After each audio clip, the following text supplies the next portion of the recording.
Hello दोस्तों, नमस्कार। स्वागत है आपका फिर से नए वीडियो में। दोस्तों आज की वीडियो में हम देखने वाले हैं मातृभूमि के लिए। दोस्तों मातृभूमि के लिए खंड काव्य के आधार पर संकल्प यानी प्रथम सर्ग का सारांश कथा वस्तु लिखिए। तो चलिए दोस्तों देख लेते हैं। दोस्तों यह प्रश्न परीक्षा की दृष्टि से काव्य ना वेरी वेरी वेरी इंपॉर्टेंट है, तो आप लोग वीडियो में कंटिन्यू बने रहिएगा। चलिए दोस्तों देख लेते हैं प्रथम सर्ग, इसका नाम है संकल्प। तो चलिए दोस्तों देखते हैं। दोस्तों 15 अगस्त 1947 को स्वतंत्रता मिलने से पूर्व हमारा देश अंग्रेजों का गुलाम था। दोस्तों अंग्रेज अपने देश ब्रिटेन को समृद्ध करने के लिए हमारे देश की संपदा लूट रहे थे।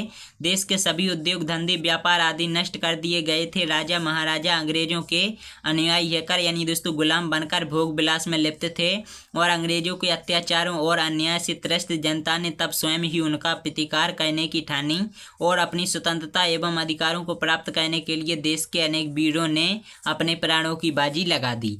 दोस्तों लोकमान्य तिलक, महात्मा गांधी जैसे महान नेताओं के नेतृत्व में जनता अंग्रेजी सरकार का डटकर सामना कर रही थी। जब गांधी जी ने असहयोग आंदोलन का आह्वान किया तो जनता ने उसमें बढ़ चढ़कर अपना योगदान दिया, लेकिन अंग्रेजी सरकार का दमन चक्र चलता रहा और उसी महान स्वतंत्रता सेनानी और क्रांतिकारी चंद्रशेखर आजाद का नाम प्रकाश में आया।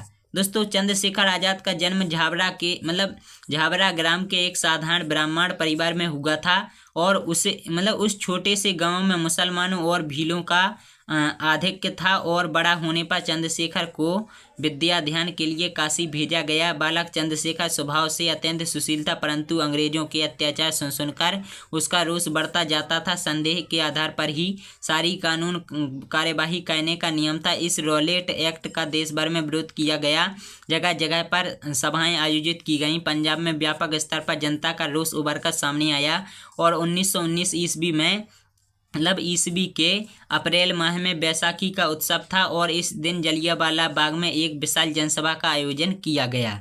तो दोस्तों आयोजन किया गया। इसका उद्देश्य रॉलेट एक्ट का विरोध करना था और इसमें महिलाओं, पुरुषों, बच्चों, वृद्धों आदि ने बढ़ चढ़कर भाग लिया। नेताओं ने भाषण दिए और विदेशी सरकार की निंदा की और इन सारी गतिविधियों पर अंग्रेजी सरकार नजर रखे हुए थी। सभा अभी चल ही रही थी कि अचानक गोलियों की बरसात होने लगी। जनरल डायर के कहने पर लगभग 50 सैनिकों ने जलियांवाला बाग में एकत्रित लोगों पर अंधाधुंध गोलियां चलाईं और इस नरसंहार में हजारों लोग मारे गए। इस घटना को इतिहास की क्रूरतम घटनाओं में से एक माना जाता है, लेकिन अंग्रेजी सरकार के नुमाइंदे जनरल डायर को इससे संतोष न हुआ। उसने अमृतसर में मार्शल लॉ लगाकर क्रूरता की सारी हदें तोड़ दी। वहां 150 गज लंबी एक गली थी, तो उस गली में दमन के विरोध में एक महिला पर हमला हुआ था।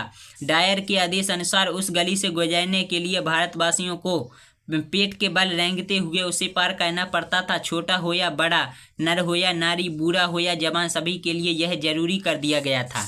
दोस्तों यह अमानुषिक खबरें अखबारों में छपी। चंद्रशेखर को अखबार पढ़ने की आदत थी।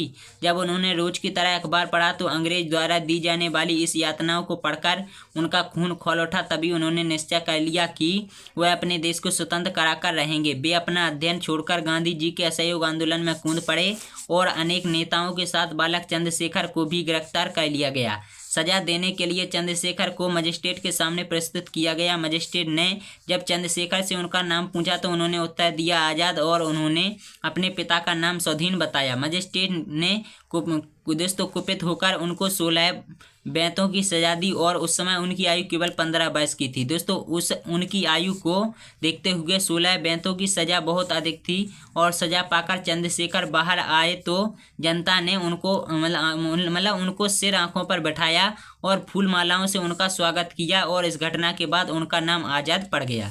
तो दोस्तों आशा करते हैं कि आप लोगों को वीडियो पसंद आई होगी। अगर वीडियो पसंद आई लाइक तो चैनल को सब्सक्राइब जरूर कर लेना और आगे की कहानी आप लोगों को मिलेंगी अगले प्रश्न में।